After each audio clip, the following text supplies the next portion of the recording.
एक गांव में एक गरीब किसान रहता था। उसका एक बेटा और एक बेटी थी। किसान अपने बेटा का विवाह करके कुछ साल के बाद अपनी बेटी का भी विवाह एक अमीर घर में कर देता है। बेटी बहुत अमीर घर में गई थी। उसके घर में नौकर चाकर काम करते थे। किसान अपने दोनों बच्चों का विवाह करके इस दुनिया से चला जाता है। बेटी को धन की तो कमी नहीं था, वहीं बेटा बहुत गरीब था। किसी तरह खेती मेहनत मजदूरी करके अपने परिवार का पालन पोषण करता था। उसकी पत्नी भगवान भोलेनाथ शिव की बहुत बड़ी भक्त थी।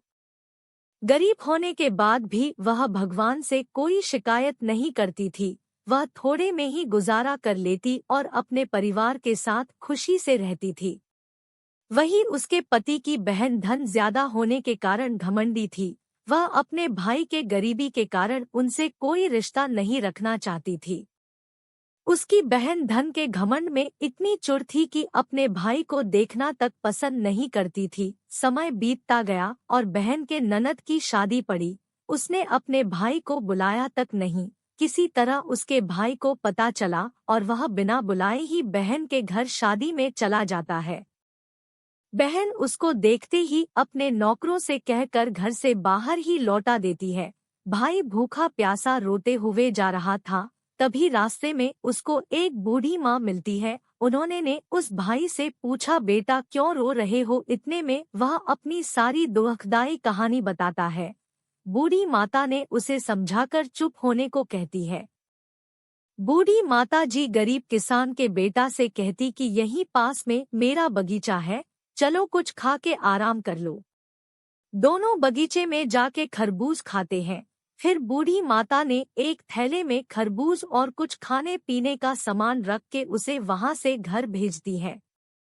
घर पहुंचने के बाद बच्चे सब अपने पिता के आगे पीछे घूमते हैं। उसकी पत्नी अंदर से पानी लेकर आती और तुरंत थैला हाथ से लेकर देखने लगती है कि मेरी नन्नद क्या दी है। बेचारा भाई वहां से चला जाता है। उसकी पत्नी जैसे ही उस खरबूज को काटती खाने के लिए उसमें बीज के जगह हीरे मोती चमक रहे होते हैं। वह बहुत खुश होती है देखकर।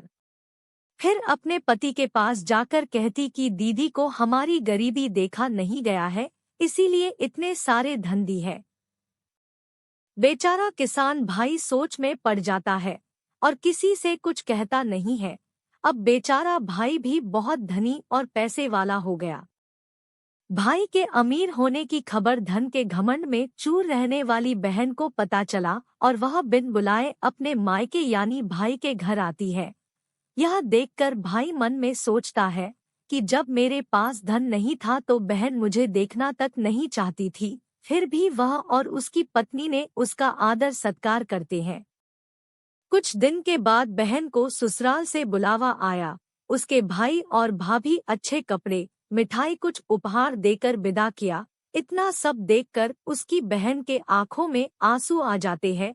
उसको समझ में आ जाता है कि धन ही सब कुछ नहीं है, अच्छा स्वभाव और दिल का बड़ा भी होना चाहिए। कहानी पसंद आया हो तो लाइक करें और चैनल को सब्सक्राइब करें। शुक्रिया।